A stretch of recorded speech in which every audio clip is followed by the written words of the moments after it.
You are a city on the mountain. Bwana Yesu asifiwe. The day you confessed Christ na ukasema Kristo, ninakukubali wewe kama Bwana na Mwokozi katika maisha yangu. Ulikuja ukawa nuru, ukawa city on the mountain. Ndio utaona mahali pale unatoka ama hata nyumbani kwenyu, utaona ya kwamba watu wanapokuangalia, they want to see you in a certain style or in a certain way. Wanataka kuona hii nuru ikiangaza. Si eti sasa huyu mpendo, unajua vile nimekupatia ndoto hii, alikuwa anashangaa wachungaji wamekaa kwenye giza. Yeye si mchungaji, so alikuwa anashangaa mbona wako kwenye giza. So watu wa kwako nyumbani pia wanakuangalia, wanashangaa mbona uko kwenye giza na wewe unasema ya kwamba umeokoka. Bwana asifiwe. So as a city on the mountain you should shine. A city on the mountain you should have light, ambayo kila mtu anapoangalia hii light inambariki, inamfanya anabadilisha maisha yake. Haleluya. Inabadilisha maisha yake hata bila wewe kuongea. Bwana asifiwe. Inamfanya anajua kama huyu alitoka kwa hii hali ambayo sisi tunafikiria yuko ndani. Bwana Yesu asifiwe. We were somewhere kwa matanga, and before that before tuende kuzika, kuna vitu ambavyo tulikuwa tunafuatana navyo na mpendwa wetu. So huyo mpendwa amefiwa mume, anaambiwa unajua huyo mume alikuwa amepromise anakuja nyumbani. Sasa hivyo inatakikana ukuje nyumbani ukuje kulia. Walia wanasemanga, sijui kama kiko na watu wengine na Wajaluo, atunaenda nyumbani kwenda kulia, kwenda kuitana, si ndio? Unatoka huko na unga, unatoka huko na nyama, unatoka huko na kuku, sijui unatoka huko na nini.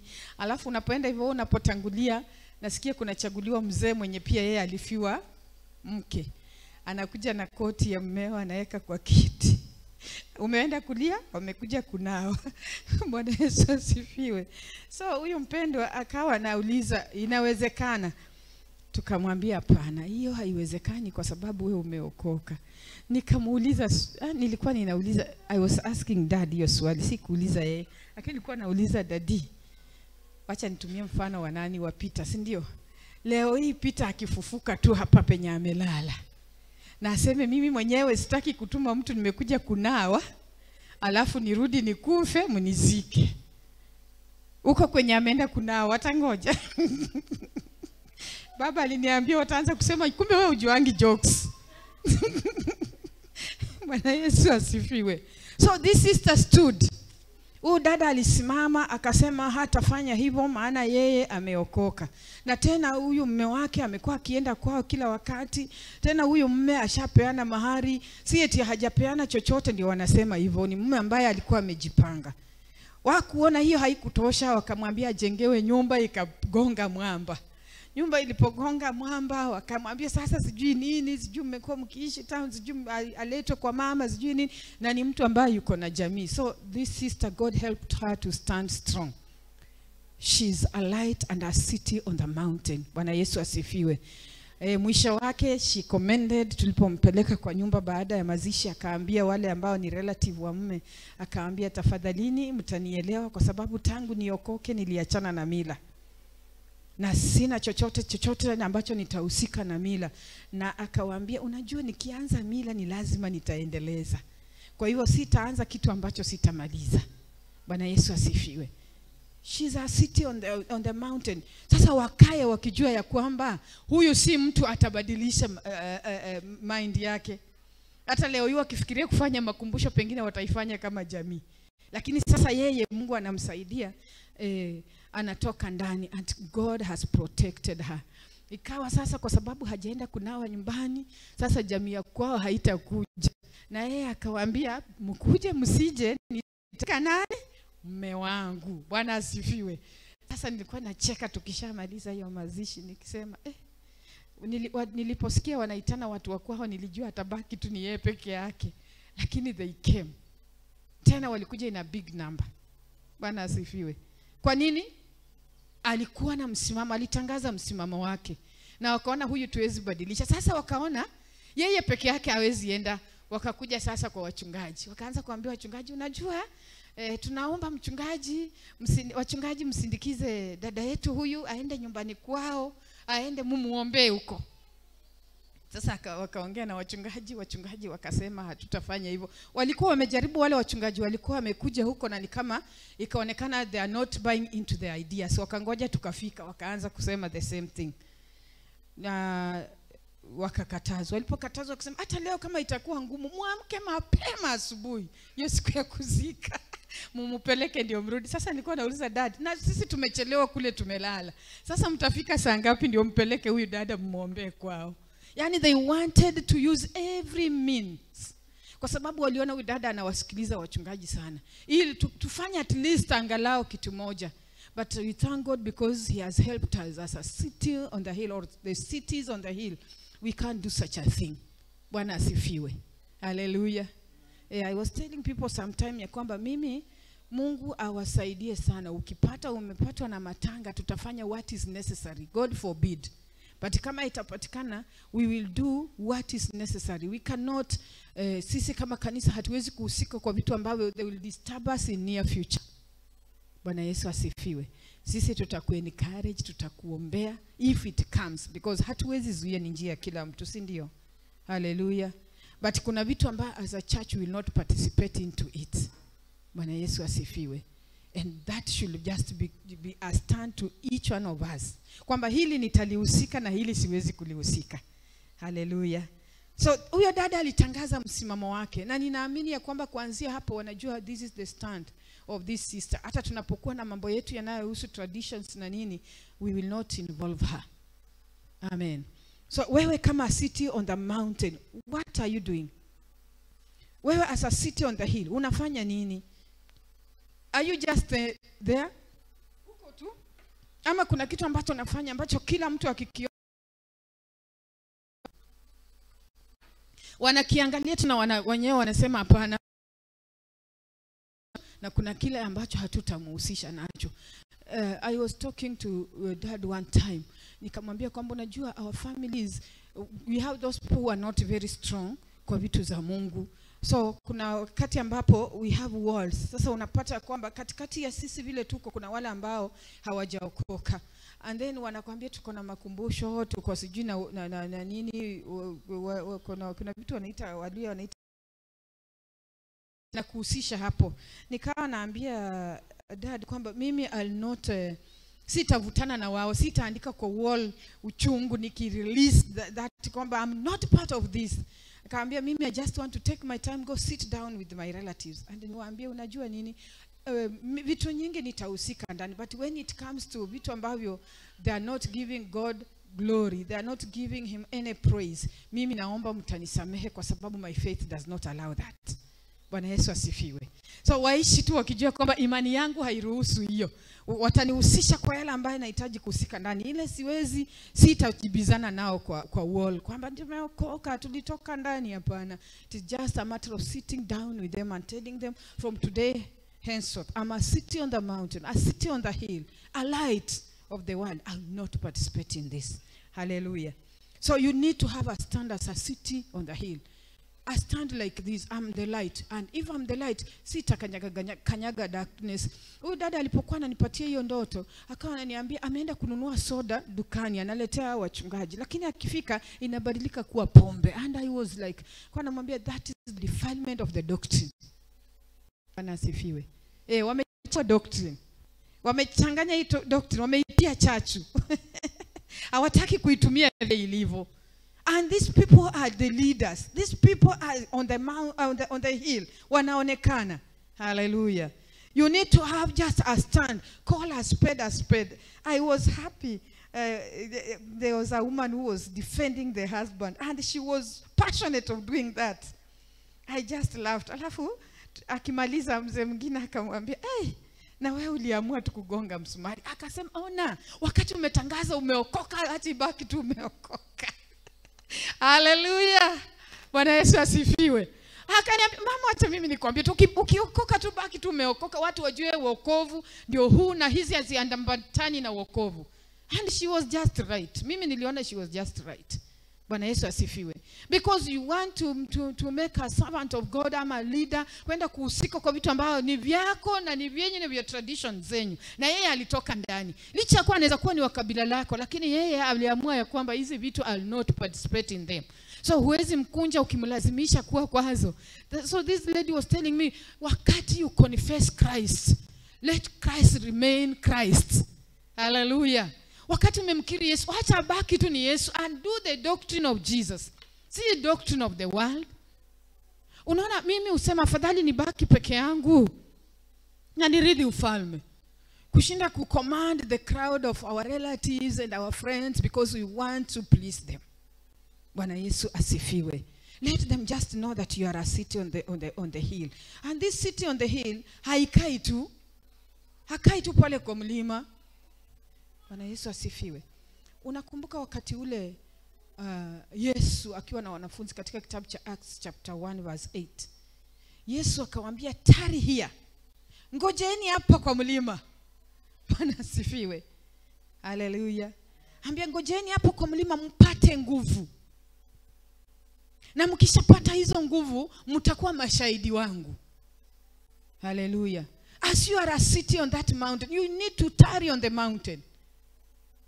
On the hill. You need to tarry on this hill. How are you tarrying on the hill? In prayer. Bwana Yesu asifiwe. Unabaki kwa mlima katika kumngoja. Na unapomngoja unaomba. Unakumbuka wakati walikuwa pale wakiwa wanangoja. Biblia inasema kwamba the Holy Spirit came. Roho Mtakatifu alikuja akawajaza. And they received power. And they spoke in different languages. Biblia inasema wale waliokuwa kwenye madirisha walikuwa na waangalia wakisema kwamba hao watu wanaongea kwa lugha yetu. It's like they were translating the language that these people were speaking. They knew tongues they were speaking. Bwana asifiwe. It was because they were sitting on the hill. They were waiting for the Lord on those hills. They were waiting on the Lord on the city of Jerusalem. And God came.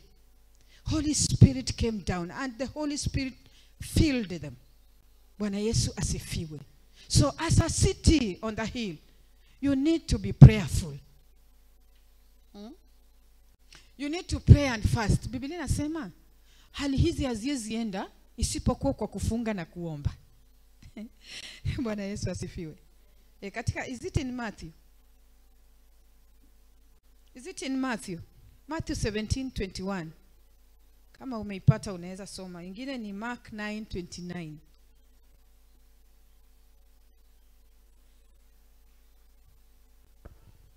Ukipata isome tafadhali. Matthew 17:21.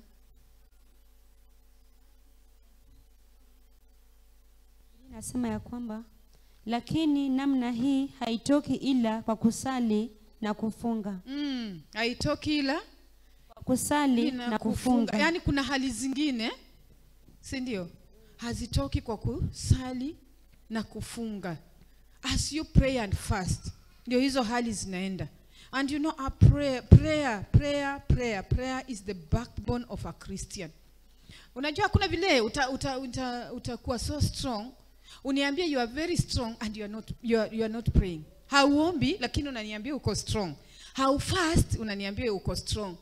There was some time back I was sharing with another lady. This lady was complaining kwamba jamii yake haiko sawa, sijui mume wake ako aje. And I told this lady, I referred her somewhere. Nikamwambia kwamba unajua nini? Wewe ndio Mungu amesaidia kuona kile kinafanyika. And the best way to do it is not complaining. The best way to do is just go to your knees. On your knees. Penda kwa magoti. Na uambie Mungu unajua nini, hii hali imenishinda. Na nikawa nampa mfano wangu nikamwambia unajua mimi nilifika mahali nikajiambia I will not continue complaining about my family, about my husband, about my children. Bwana Yesu asifiwe. I will go to my knees. Nikamwambia mimi I take time in prayer and fasting. Na ninapoenda hata kwa hiyo maombi na kufunga, the first thing I'm bringing before God, it is my family. I tell God, this is my husband, this is my children. Lord, I pray that help them to go this way. Hallelujah. Alikuwa ananiambia hawezi kuprovide. Nikamwambia unasikia, provision comes from God. and wewe ndio utachochea hiyo provision ikuje kwa huyo mume wako mwenye unataka provide. Na nikamchallenge, nikamwambia wacha nikuchallenge sasa na maandiko. Unajua mama ndiye ana provide kwa nyumba. Tukienda maandiko way. Yes, if you want to go scriptural way, a woman is the one to provide.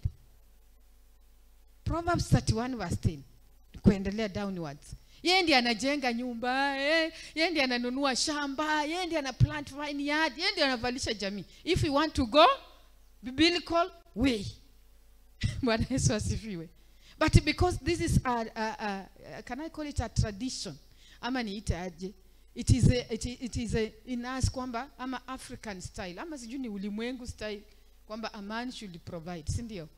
So tunakaa tu, tuna relax tu, a man provide, mpaka wengine tunasema wewe ni lazima uende ulete. Wewe toka kama wanaume wenzako. Is it African?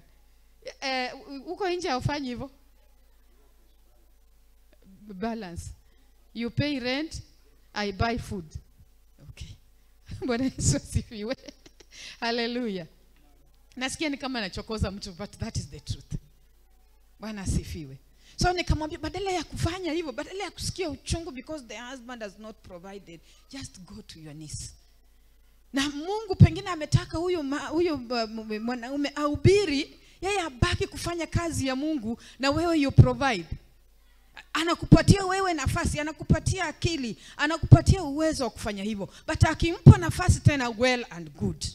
Bwana asifiwe. Sitoi mwanaume kwa majukumu ya kuwa breadwinner, but I'm just telling you the truth of the matter. I'm just telling you what will help you not to kuwa na ile uchungu ya kwamba hajafanya, and yet you have not taken any time kuomba na kufunga. Na nikamwambia, unajua mimi nimekuwa nikikuongelesha for so long, you have not done what I've been telling you, but try it. Ukijaribu you'll come and tell me for sure I've seen God. Nikampatia mfano, nikamwambia sisi watoto wetu wanasoma kwa neema. Si eti ya kwamba pesa iko, but tuliambia Mungu umetutuma kwa kazi yako, then provide for the family. Hata nikampatia mfano nikimwambia Deborah amejoin university in a miraculous way. Na amejoin, hatuna deni huko, tumeacha huko, we are just looking for the second semester, but hii ingine Mungu ametusaidia. Bwana Yesu asifiwe. Na si eti tulikuwa na accounts na accounts zimejaa pesa. It is because we are reminding God His word and telling Him we are on your altar, we are serving on your altar. God, provide for us. Tusichekelewe, tusiaibike. Hallelujah. So gani hilo limekushinda? Imekuwa sana hali ngumu. Biblia inasema ya kwamba haiendi isipokuwa kwa kufunga na kuomba. Unajua kuna challenges zingine ya kwamba ati mimi siwezi fast, sijui niko na ulcers. Siwezi fast ati njaa inaniumanga mpaka sijui nakaaje. Bwana Yesu asifiwe. Mimi I used to fast with that ulcer. It came to a time nikaambia Mungu sitaki kubeba ulcers. It is not part of me. Even the day I received my healing, I received it through fasting. I was fasting and praying. Niambia Mungu leo nataka nione vile watu wanakufanga na ulcers because hawajakula from morning to evening. And I assure you that is the day I received my healing. Bwana Yesu asifiwe. So when it comes to fasting, sitaki kucheza nayo because ninakumbuka aliniponya wakati ambapo medics nini ime-announce ya kwamba ata ulcers, mtu wa ulcers haezi funga. Na unajua ni ulcers ilikuwa imemaliza 9 good years. Si eti ni kitu ambacho ni ile chepes, and it had all the symptoms, the reactions of ulcers wakati unakula vitu ambazo hazihitajiki. But I saw God. Bwana Yesu asifiwe. So I don't think kuna mtu hapa ataniambia siwezi fast because niko na ulcers. Mimi saa zingine hata ikifika wakati wangu wa kufast na niko kwa drugs, ninameza sijui vitu gani, naambia Mungu I'm just taking tea 1 cup because of the drugs and I'm going before you. Bwana asifiwe. You are not exceptional. Hallelujah. A city on the hill. A city on the hill needs to be active. Ndio hiyo light inekani. Unaona hawa wapendwa ambao mpendo alikuwa anaona ndoto kwao. They are not praying, they are not reading the word. Wamejidefile. They don't read the word, they are not praying. So because they are not praying, they are not reading the word, that is how they are comfortable in darkness. Wako tu sawa katika ile giza. Wanaona wametulia, wako yani na tena wanapiga story vizuri sana. Hallelujah. So wewe city on the hill, you need to pray. you need to fast, you need to read the word, and more so because of the balancing. Usiposoma neno utaanza kututabiria hapa unabii wa uongo. Unatutabiria vitu zenye tunarudi kushangaa na hizi. Na usipoomba ukiwa mtu ambaye you are not reading the word, you will give us false teachings, ndio? Utatupatia mafundisho ya uongo yenye Biblia inasema na haijasema. Ukiwa uombi utaanza kututolea unabii wa uongo, utaanza kuwa mwaguzi. Bwana asifiwe. So let us read the word, let us pray as a city on the hill. A city on the hill should be blameless and pure. Are you a city on the hill? Be clean. Bwana Yesu asifiwe. Ndio sababu wakati hao wanafunzi wanakuwa kule Yerusalemu wakiomba, wanapata majibu yao kwa sababu they were pure and blameless. They didn't go to the altar mixed and confused. Philippians 2:15. Wa Filipo 2:15. We need to be blameless and pure. Ukipata tafadhali isome kwa haraka, naona muda nao umeelekea.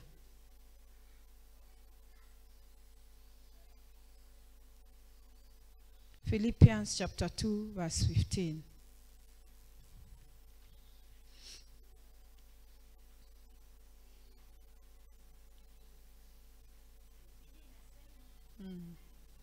Katika Wafilipi 2:15, mpate kuwa wana wa Mungu wasio na lawama wala udanganyifu, wasio na ila kati ya kizazi chenye ukaidi kilichopotoka, ambao kati ya hao mnaonekana kuwa kama mianga katika ulimwengu. Na Kiingereza inaiweka vizuri. Nasema blameless and pure.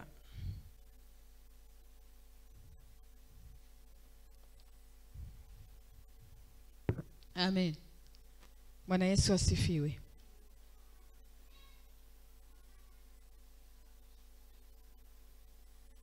Inasema hivi, that ye may be blameless and harmless, the sons of God without rebuke, in the midst of a crooked and perverse nation, among whom ye shine as lights in the world.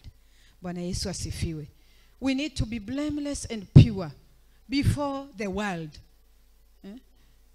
Yani ulimwengu natakana ujue tu ya kwamba huyo mpendwa hausikangi na hizi vitu. Huyo mpendwa aliachana na hizi vitu.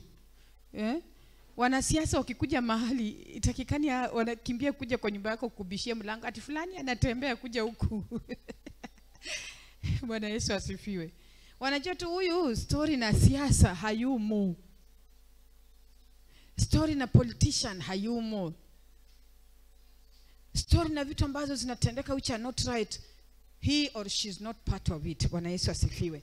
So you as a city on the mountain, you should be blameless and pure. Usiwe na blames, usiwe na lawama, usilaumiwe. Usiwe na mtu ambao unalaumiwa kwamba unaona fulani ametoka kwa ndoa ni kwa sababu ya fulani. Unaona fulani huyu alifanya hivi ni kwa sababu ya fulani. Unaona fulani anaenda kupiga mke wake ni kwa sababu ya fulani. Unaona huyu fulani amefanya hao watu wamegongana penye wanaishi hapa. Fulani wamegongana because ya fulani, and you are saved. You are a leader in church, or you are just somebody ambayo Mungu amekusaidia ya kwamba unaonekana umeokoka very serious. Lakini kukipatikana vitina watu wamegongana ni wewe. Hapana. Bwana asifiwe. Kukipatikana hali ni ngumu kwa watu, ushauri ambao umepeana ni mbaya, ni wewe. Hapana. You should be blameless. Live with people in a blameless way. Bwana Yesu asifiwe. Wakati mwingine unakuwa mtu ambaye unazuia hizo blames. Unajizuia tu nazo. Hallelujah. Somebody can just come and talk about someone else.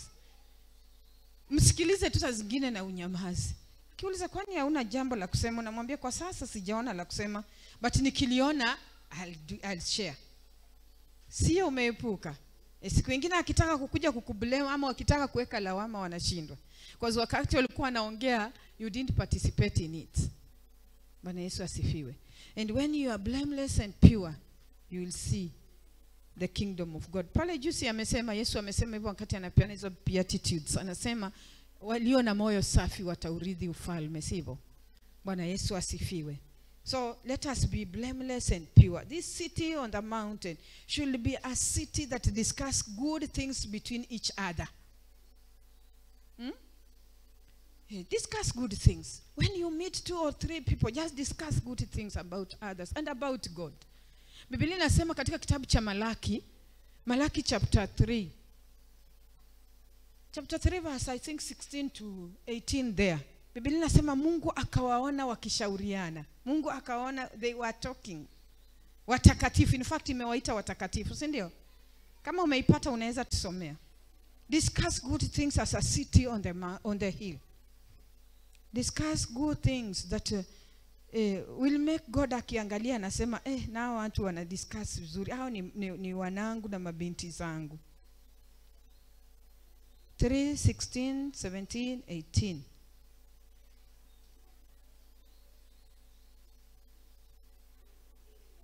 Biblia inasema katika Malaki 3:16, ndipo wale waliomcha Bwana waliposemezana wao kwa wao, naye Bwana akasikia, na kitabu cha ukumbusho kikaandikwa mbele zake kwa ajili ya hao waliomcha Bwana na kulitafakari jina lake. Nao watakuwa wangu, asema Bwana,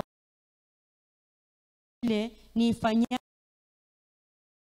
hazina yangu hasa, nami nitawaachilia kama vile mtu amwachiliavyo mwanawe mwenyewe amtumikiaye. 18. Ndipo mtakaporudi, nanyi mtapambanua kati ya wenye haki na waovu, na kati ya yeye amtumikiaye Mungu na yeye asiyemtumikia. Exactly. Bwana Yesu asifiwe. They were discussing good things and God heard them. God saw them. Na Mungu anasema kwamba nao walikuwa wanaongea mambo mazuri, wao ambao walikuwa wanamcha Mungu. Walipokuwa wanasemezana, Mungu akawasikia. God asifiwe. Hata wakati tunakutana kwa mabaya pia anatusikia. Si eti asikii. Hallelujah. But what he does kwa yale mazuri ni kwamba the book of remembrance is being written. Kitabu cha ukumbusho kinaandikwa kwa sababu ya wao kusifiwe. Na hapo chini anawabariki, si ndio? Kuanzia mstari wa 17 na 18 anawabariki, anaongea uzuri wao. Anasema kwamba they will be my people because they were discussing good things. Mimi nina imagine wengine walikuwa wamekaa hivi wanaulizana, tutapanua aje ufalme wa Mungu? Tutaomba aje kwa sababu ya nchi yetu? Tutaomba aje kwa sababu ya madhabahu ya Mungu ikaweze kuinuliwa? They were discussing good things and the Bible says wakati walikuwa wanaongea haya mambo mazuri, God heard them. Mungu aliwasikia. And a book of remembrance was written. Are you sitting on the hill? Please talk good things. Discuss good things together. Hallelujah. Discuss what will build the kingdom of God. Hapo ndio mimi ufika wakati mwingine nilikuwa naambia mtu kwamba ukipata somebody is just complaining, somebody is just murmuring, somebody is just busy with people, complaining about people, either umsaidie. Umwambia please, this one, it will not help you. The way I was talking to that lady ambaye nimekuwa nikiwaambia kwamba this one will not help you. What will help you? Go back to God. Tell him or her like that. Ama, ukiona ya kwamba you cannot move together, unajitoa, si ndio? Unajikata. Vijana wanasema hivyo, unajikata. Bwana Yesu asifiwe. So that written about you, yaandikwe kwa sababu yako.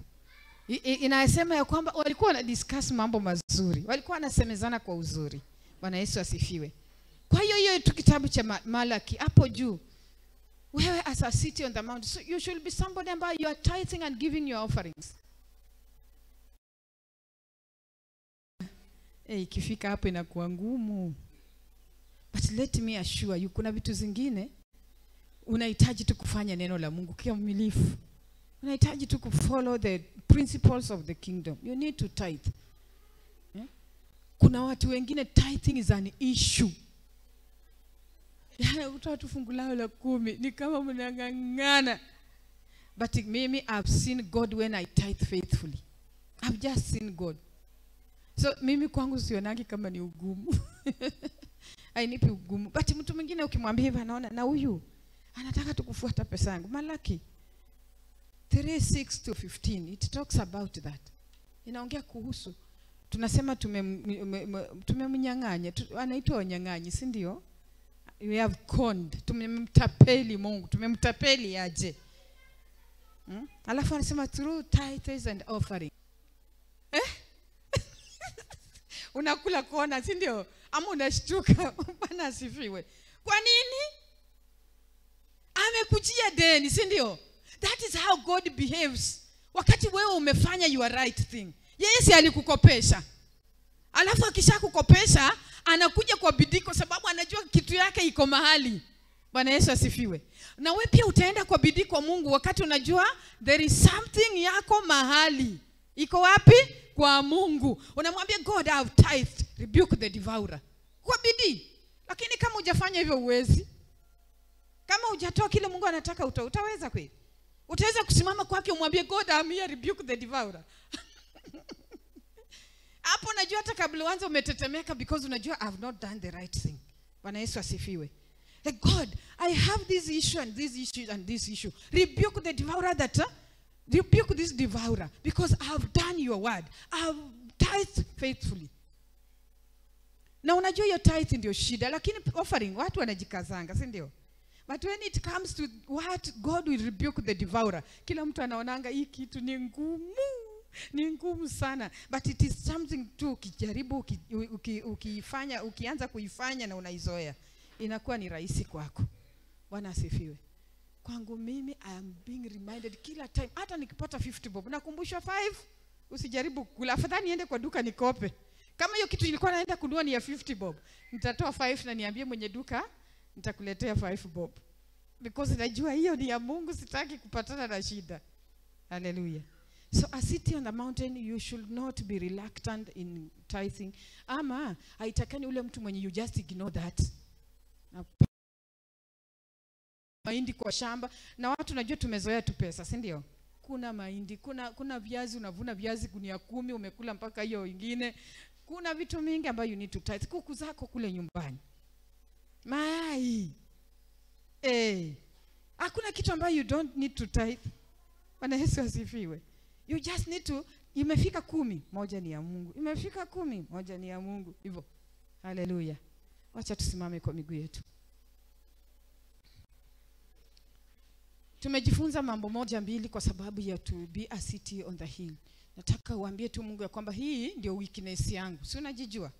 Unajua udhaifu wako ni mgani, sivyo? Ambia tu Mungu, huu ndio udhaifu wangu na ninaomba unisaidie kwa hii area. Kama ni fasting, unasikianga njaa sana, unaambia Mungu, my weakness is fasting, give me grace to fast. My weakness is prayer, give me grace to pray. My weakness is tithing. Wakati ninapata chochote sikumbuki tithe, sikukumbuki Mungu, give me grace to do so. My weakness is being blamed every now and then. I'm not pure. God help me. Nataka tuchukue kama 2 minutes and we will be done. Katika jina la Yesu. Thank you Jesus.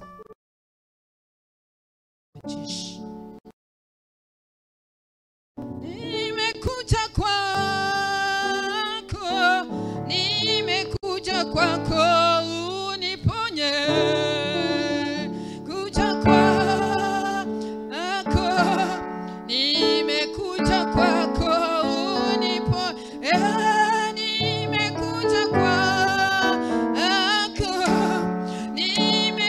kwako uniponye.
In the area of fasting, heal me.